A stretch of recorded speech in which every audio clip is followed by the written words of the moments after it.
Hey there, and welcome. Today, we're diving into a really fascinating idea in language learning. It's a method that asks us to, forget all those verb charts and grammar drills. Instead, it suggests we learn a new language the same way every single one of us learned our first one, just naturally.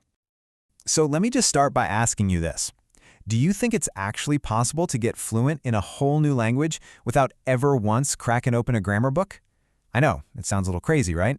But that very question is the bedrock of the whole method we're going to explore today. So, what is this method that makes such a huge claim? Well, it's called the natural approach.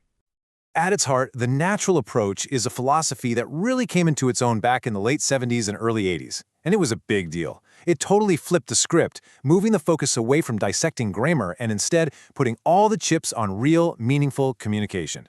The whole goal is to copy that amazing process we all went through as kids, soaking up language through context and just understanding stuff, not by studying a textbook. Now, this wasn't just some idea that came out of nowhere. It really came from two key people. It all kicked off in 1977 with a Spanish teacher named Tracy Terrell.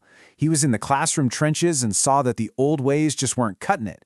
But the idea really caught fire when he teamed up with a brilliant linguist, Stephen Krashen. Together, in 1983, they published their book, The Natural Approach, and that's what gave Terrell's observations a really powerful theoretical framework, which we're about to get into right now.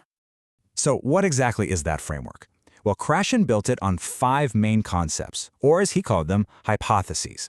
You can think of these 5 big ideas as the engine that makes the whole natural approach go.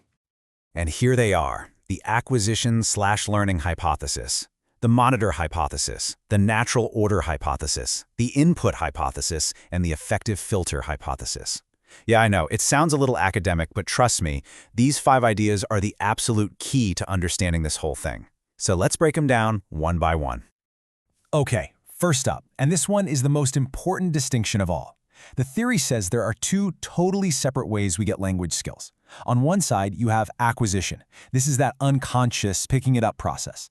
It's how kids learn to talk. It's what leads to spontaneous, natural speech. Then, on the other side, you have learning. This is the conscious stuff, studying for a test, memorizing rules. The theory argues this only results in knowing about the language. It doesn't actually turn into real, honest-to-goodness fluency. So you might be thinking, well, if learning doesn't make me fluent, what's it even for? And that's where the monitor hypothesis comes in. Krashen said our conscious grammar knowledge only works as a kind of inner grammar critic, or a monitor. It can only make little edits to what we're about to say after our naturally acquired system has already come up with the sentence. So it's slow, it's limited, and it's definitely not where our speech comes from. Okay, so if that's the case, how do we actually acquire a language? Well, this leads us to the super famous input hypothesis, often just called I+1. The idea is actually pretty simple. I is your current language level. To get better, you need to get input, listen or read, that's just one little step beyond that at level I+1. This comprehensible input is what drives the whole acquisition process.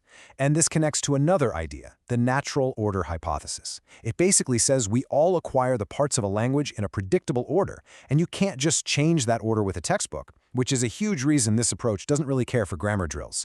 The theory says you'll get it when you're ready, not when Chapter 5 tells you to. But there is a catch. For all that good input to actually get in and do its job, our effective filter has to be down. Just picture this filter as an emotional shield.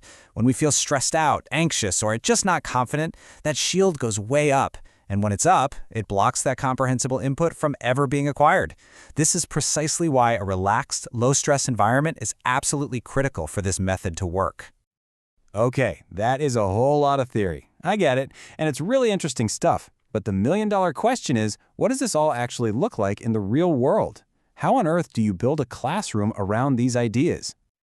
Let's actually step inside a natural approach classroom for a second and see what the teacher and the students are up to. The teacher's role here is completely different from what you might be used to. They really have 3 main jobs. First, they are the main source of all that comprehensible input we've been talking about. Second, they have to create the right atmosphere, a friendly, chill place where everyone's effective filter stays way down. And third, they're kind of an activity DJ, lining up games and tasks that are so fun and engaging, students basically forget they're even learning a language. And what about the student? Well, your role is pretty simple. Just get involved.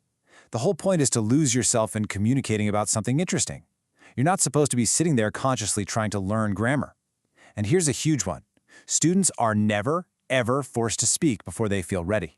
They get to decide when they start talking, letting their speech just emerge naturally. Now, if some of this is ringing a bell, you might be thinking of another teaching style from way back in the early 1900s that also used the word natural. But it is so important to understand the difference between this modern approach and that much older method. Yeah, the old direct method was super teacher-focused. It was all about drills, repetition, and getting the pronunciation perfect. The modern natural approach we're talking about is the total opposite. It's centered on the learner. It allows for a really long time of just listening, it sees errors as just a normal part of the game, and it uses all sorts of materials and games to keep that anxiety low. So, when all is said and done, what's the final verdict on the natural approach? Let's take a quick look at its legacy and, of course, some of the pushback it's gotten over the years. I think this quote from the linguist Dwight Bollinger just nails the spirit of the whole thing. The core belief is that if you can just get enough understandable words and meaning into your brain, the grammar will pretty much sort itself out. But, of course, this approach has its fair share of critics. They often point to what they call barely supported assertions. I mean, is it really true that conscious learning helps zero? Is input really all you need without any focus on practicing speaking or writing? And does paying attention to grammar rules really offer no benefit at all? A lot of the research that's come out since then suggests the answers probably aren't as black and white as the original theory claimed. So in the end, maybe the best way to see the natural approach is as something evolutionary, not totally revolutionary. It definitely borrowed ideas from other methods, but its true, lasting gift was that it fundamentally changed the goal of a language class, moving it away from chasing grammatical perfection and toward just communicating in a way people can understand.